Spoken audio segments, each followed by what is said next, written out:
She gave everything to the emergency room, her hands, her sleep, her silence.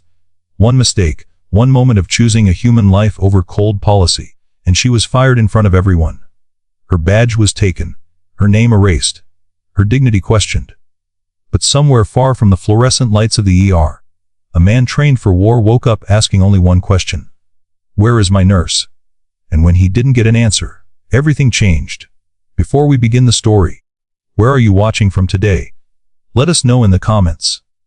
And if you believe stories of quiet courage deserve to be told, please subscribe. Now let's begin. The badge hit the counter with a sound that was too small for what it meant. Not a clang. Not a crash, just a dull, final tap against laminate. The charge nurse didn't raise her voice. She didn't need to. The silence around them, patients watching from behind curtains, interns frozen mid-step, monitors pulsing steadily, did the work for her. You're done here, she said. The woman in scrubs stood perfectly still. Her name was Evelyn Carter, and for the first time in 14 years, she wasn't needed. The ER smelled like antiseptic and old coffee. Like fear masked by professionalism.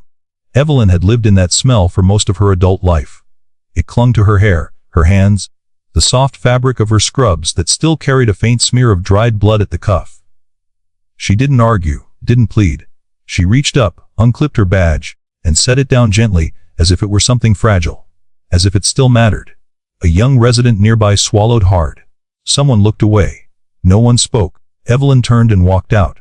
Behind her, a trauma bay sat empty. Evelyn had a face people trusted without realizing why. There was a steadiness to her eyes. Gray-blue calm, always focused just past the panic in front of her. Her posture was straight but unassuming. Shoulders slightly forward, like someone used to leaning in when others pulled away. Tonight, her hands trembled for the first time in years. She stepped into the parking garage, the cold air biting through her scrubs. The city hummed beyond the concrete walls, indifferent. She leaned against a pillar, closed her eyes, and let the weight finally land. She had broken protocol. She had stayed with a patient after being ordered to transfer him out. She had defied a supervisor to buy time. Because she knew what it looked like when someone was about to die. And she refused to let it happen alone. Evelyn hadn't planned to become a nurse.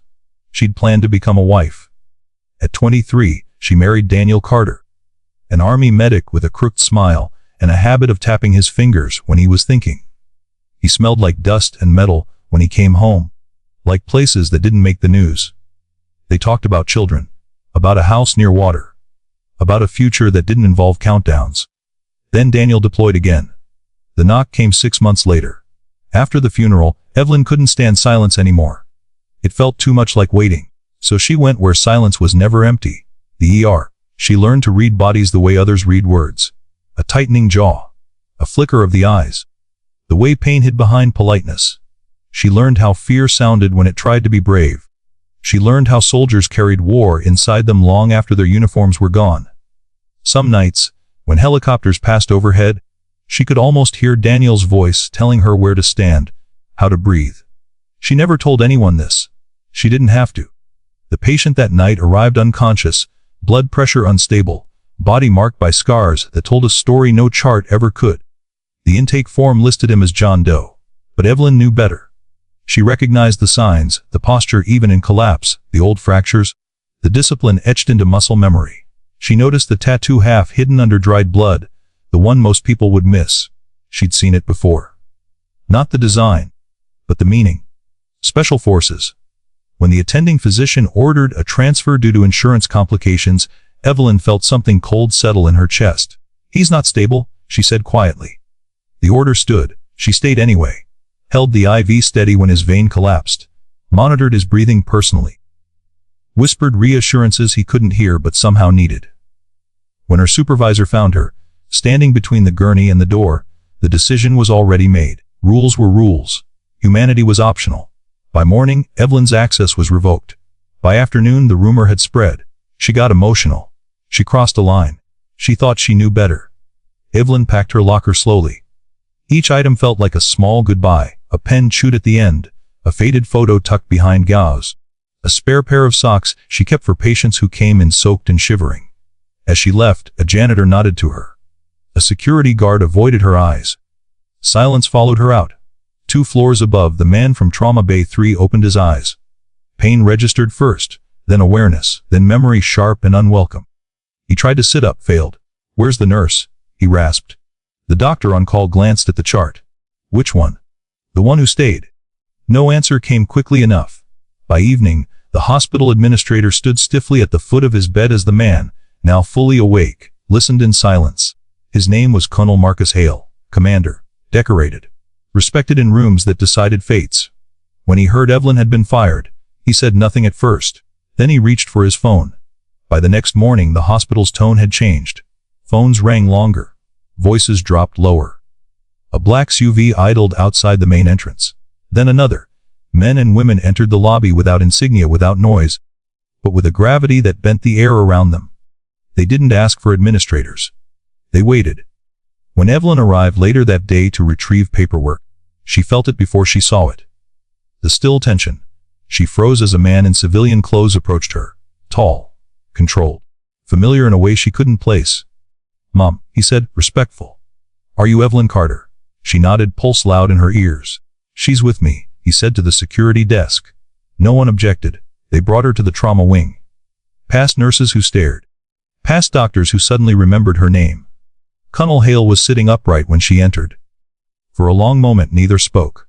Then he said, steady despite the pain, "You didn't leave." Evelyn swallowed. "You were dying," she replied softly. He nodded once. Then, louder, for the room to hear. "She's the reason I'm not." No applause followed. No cheers. Just silence, thick, reverent. The administrator cleared his throat. Policies were mentioned.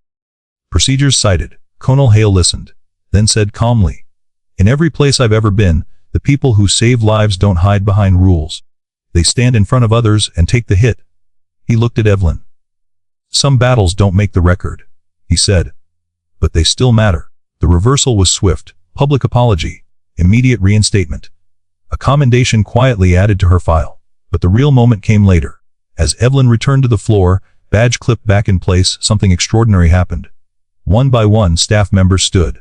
Not clapping. Standing doctors, nurses, orderlies, even patients who could manage it. A line of respect, silent and undeniable. Evelyn felt tears blur her vision, but she didn't stop walking. Because heroes rarely do. That night, she stood at the window of the break room, city lights blinking like distant stars. She thought of Daniel. Of the battles no one saw. Of the choices that cost everything in the moment and gave something back later. Strength, she realized, didn't always shout. Sometimes it waited. And maybe that's the lesson. That the quiet ones, the ones who stay when they're told to leave, who choose people over policy, who carry grief like armor, are the reason the world still turns.